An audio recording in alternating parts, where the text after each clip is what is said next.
आप लोग दान करते हो मकर संक्रांति पे?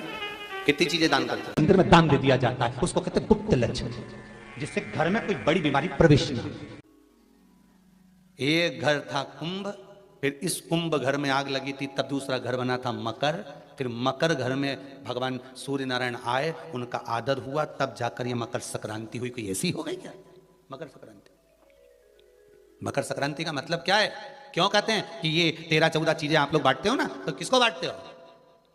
तुमसे छोटी उम्र वाले को बांटोगे? सास के बहू को देगी सामान?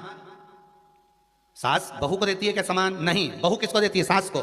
बहू किसको देती है? जेठानी को। बहू सामान किसको देती है? ननद को। बहू सामान किसको देती है? कोई मोहल्ले में कोई बड़ी उम्र की कोई बहुएं हो, बड़ी उम्र के जो लोग हों, सौभाग्यवती नारी हो, उसको ये 13-14 चीजें दी जाती है। जो भी आप बांटते हो, टीकी का पत्ता हो, सिंदूर की डिब्बी हो, मेहंदी हो, कोण हो, जो भी आप बांट रहे हो, लाली भी बांट देते कई तो उनका क्या है?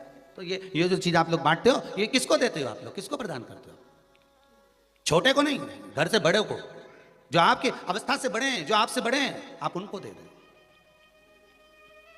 क्यों देते हैं बड़ों को? ये यहां आदर का भाव दिखाया गया, यहां आदर दिखाया गया कि यहां कुंभ में शनि महाराज अपने घर में रह रहे थे, सूर्य नारायण भगवान का आगमन हुआ, आज बेटे से मिलने का भाव जागृत हुआ और कुंभ में प्रवेश कर गए। जैसे ही घर में प्रवेश करे, अब घर में प्रवेश करे तो आदर का भाव होना चाहिए था महाराज, आदर का भाव प्रकट होना चाहिए था।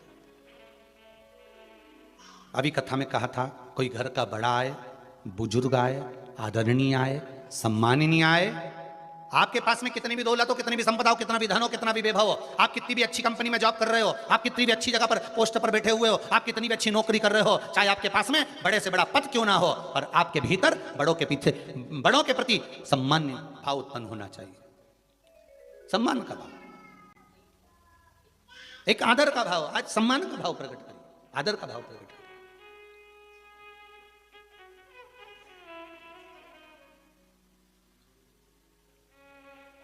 महाराज,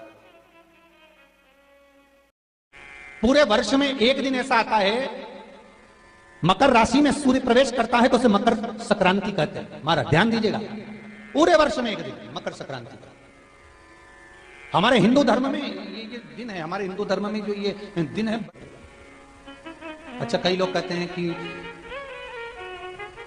सूर्य की उत्तरायण का क्रम है, ये क्रम है, ये पूजन का क्रम है, तिल्ली के लड्डू का क्रम है, लड्डू बना लो तिल्ली का, इसका क्रम है। पर अगर स्कंद पुराण उठाओ तो स्कंद पुराण में अगर मकर संक्रांति के क्रम को यदि पढ़ोगे तो मालूम पड़ेगा कि पूरे वर्ष में एक दिन ऐसा था जिस दिन भगवान शिव और नारायण, ये दोनों, इसलिए आज भी हिंदू धर्म में गुड़ के लड्डू तिल्ली के साथ मिलाते हैं। क्यों? उसका कारण कि शंकर और नारायण ये दोनों एक ही दिन, एक ही पल गंगा का स्नान करने के लिए एक ही भगवान शिव।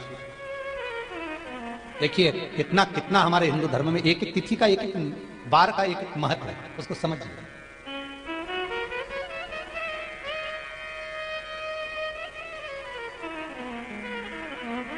माता लक्ष्मी भगवान नारायण और भगवान शिव को स्नान के लिए गुप्त रूप से झांकती है। तो भगवान विष्णु ने तिरछी दृष्टि में माता लक्ष्मी को देखा, तिरछी दृष्टि। तो माता लक्ष्मी को देखकर भगवान विष्णु शिव जी को देखे तो शंकर भगवान ने कहा, नारायण हमने देख लिया, महारानी लक्ष्मी झांक रही है, हमने वर दे दिया है कि लक्ष्मी का एक नाम गुप्त लक्ष्मी रहेगा, ये छुपी रहेगी। और आज मकर संक्रांति के दिन नारायण और शिव का दर्शन इस लक्ष्मी ने करा है।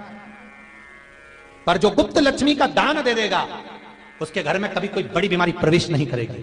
कैंसर जैसा रोग, किडनी और लीवर का रोग नहीं हो सकता। आज भी नियम है कि मकर संक्रांति के दिन एक लड्डू बनाया जाता है गुड़ और तिल्ली का, उसमें 1 का सिक्का, 2 का सिक्का या कोई लक्ष्मी उसमें फंसा दी जाती है और लड्डू को पैक कर किसी मंदिर में दान दे दिया जाता है। उसको कहते हैं गुप्त लक्ष्मी, जिससे घर में कोई बड़ी बीमारी प्रवेश नहीं, वो केवल मकर संक्रांति को ही होता है। मकर संक्रांति का जो दिवस है वो कोई साधारण नहीं। आप लोग दान करते हो मकर संक्रांति पे? कितनी चीजें दान करते हो? और सुहागन माताओं को देते हो ना? क्या देते, कितने देते हो? 13 14 कितने हैं? 14। कौन से पुराण में लिखा है कि 14 चीज देना चाहिए? अरे बोलते जाओ जरा जल्दी जल्दी, बड़ी मुश्किल से तो पकड़ाई में आते हो तुम शिवरी नारायण वालों। 14 चीजें दान देना है। किस पुराण में लिखा है? कोई तुमसे पूछ सकता है तो महाराज आप कह सकते हो अग्नि पुराण में वर्णन आता है। कौन से पुराण में लिखा है? अग्नि पुराण में लिखा। देवऋषि नारद भगवान विष्णु के पास जाकर पूछते हैं, नारायण कृपा करिए। भगवान विष्णु ने पूछा क्या बात है, बोलिए देवऋषि नारद क्या चाहते हो? चाहते क्या हो वो बताओ महाराज, हमें इतना सा बता दो। शिव जी के यहां जाते हैं तो पहले उनके द्वारपाल से पूछना पड़ता है अंदर जाने के लिए। ब्रह्मा जी के यहां जाते हैं तो ब्रह्मा जी के द्वारपाल से पूछना पड़ता है। इंद्र के यहां जाते हैं तो इंद्र के द्वारपाल से पूछना पड़ता है।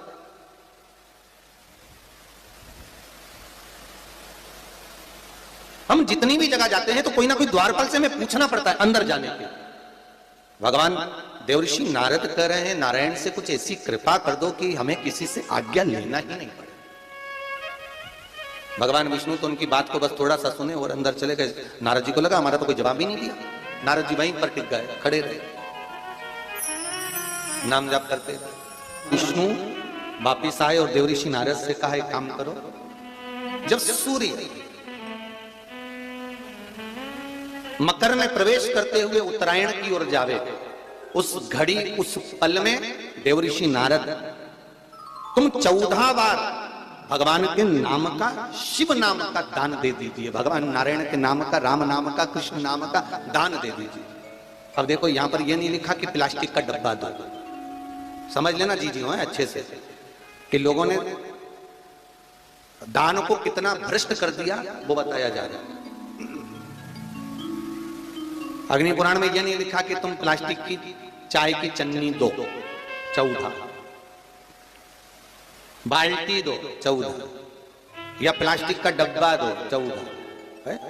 यहां पर यह नहीं लिखा है कुछ भी हो। यहां क्या लिखा अग्नि पुराण में कि मकर संक्रांति के दिन जब सूर्य उत्तरायण भाव में प्रवेश करे, मकर में जावे, उस समय पर देवऋषि नारद तुम्हारे मुख से अगर 14 बार भगवान के नाम का दान 14 जीवों को दे आओगे तो किसी भी देवता के पास जाओगे, तुम्हें परमिशन की जरूरत नहीं पड़ेगी, तुम डायरेक्ट प्रवेश कर जाओगे। डायरेक्ट।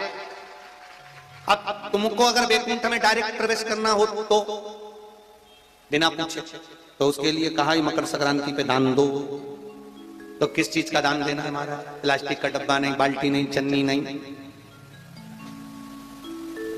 फिर किस चीज का दान? तो कहा अगर देवर्षि नारद आप दान दे रहे हो तो 14 नाम का दान दीजिए। 14 जीवों को नाम का दान दे दो, भगवान के नाम का भजन करो। और अगर संसार के लोग दान दे तो किस चीज का? तो के अन्न से बड़ा कोई दान, अन्न से बड़ा कोई दान